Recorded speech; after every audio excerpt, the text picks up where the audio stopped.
Jeff Hansen, Window Warriors Forum. Check us out at windowcleaningwarriors.com. We're going to wash some stairwell windows today. The problem is we have this beam that covers most of the window. You can see underneath where the beam is. The frame is deep into here, so your beam's in the way of closing out. So we're using a 9-inch Sorbo ledger with the swivel. And first thing we're going to do is the handrail is so dirty, we wipe that because we're going to be leaning on it. To wet this down, you got to sneak in behind these columns.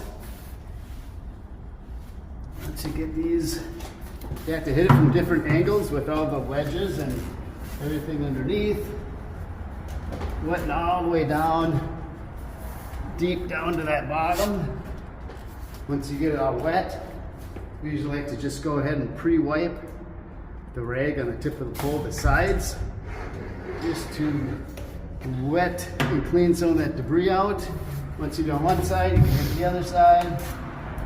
Pretty straightforward. Squeegee in it is where the challenge is. So the Sorbo Swivel 9-inch comes in handy. Ledger also makes, I think it's Champion brand, also makes one. So this helps to close out to the frame there, but it changes the angles. Now we got to swivel the angle again.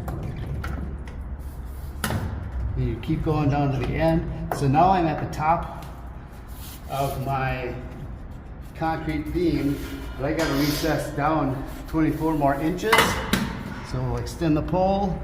I'm not going to close out here. Not going to close out here. My last swipe, I'm going to take and up squeegee this.